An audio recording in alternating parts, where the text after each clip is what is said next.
सवाल क्या कर रहा है? दो संख्याओं का योगफल 50 है। दो संख्याओं का योगफल 50 है एवं उसमें से एक संख्या दूसरी संख्या की 7/3 गुनी है, तो संख्या क्या होगा? तो इस तरह सवाल हम लोग मान करके बनाते हैं। कैसे निकालते हैं? मान करके।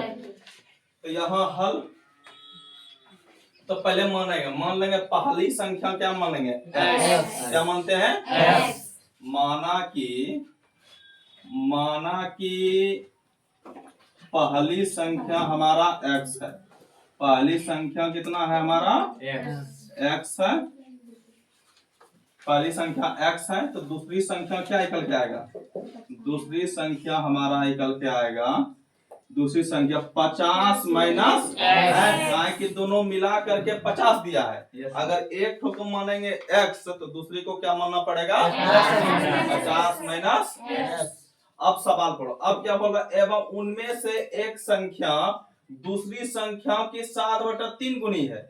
एक संख्या दूसरी संख्या की क्या है? 7/3 गुनी। मतलब x जो है x जो है इससे कितना गुनी है? 7/3। 50 माइनस जो x है ये कितना है गुनी? 7/3 गुनी है। तो अब सवाल सॉल्व करते हैं, ध्यान से देखना। x बराबर क्या लिखेंगे? 50 माइनस x, पहले उतार लेते हैं, गुना 7/3। आप देखो क्रॉस जब गुना करेंगे तो यहां से इससे गुना करो और यहां से इससे गुना करो और 7 को डायरेक्ट अंदर कर दो, शॉर्ट हो जाएगा सवाल, ज्यादा लंबा खींचने की जरूरत नहीं है। अब देखो 3 का क्या होगा? 3x होगा। 3 का 3x। अब देखो 50 का 50 हो नहीं करेगा, इस 7 अंदर जा रहा है, 50 गुना 7 करेंगे कितना होगा? बोलो तो 7 × 5 = 350 होगा ना। अब माइनस 7 का 7 हो गया, कोई दिक्कत? अब इस 7x माइनस में इधर लाएंगे तो प्लस में आएगा, तो क्या होगा? 7x अब 3x माइनस में इधर आएगा तो प्लस में, प्लस 7x ना। 7x बराबर इधर क्या बचा? 350। अब देखो दोनों पल्स में जुड़ जाएगा, 7 3 10x बराबर क्या होगा? 350। तो x बराबर क्या होगा?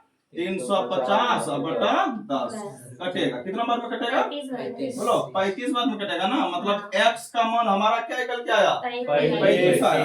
अब उसी तरह हमारा पहला संख्या निकल के आ गया, पहला संख्या निकल के आ गया कितना? 35। पहला संख्या निकल के आ गया 35। तो हमको दूसरी संख्या मालूम करना है, तो दूसरी संख्या क्या माने हैं? दूसरी संख्या को हम लोग माने हैं, दूसरी संख्या कितना है? 50 माइनस x। अब देखो 50 का 50, x का मान क्या आया है? 35। x का मान हमारा 35 आया है, तो 50 में 35 कितना? 15। तो हमारा दूसरी संख्या क्या करके आ गया? 15 आ गया। ठीक।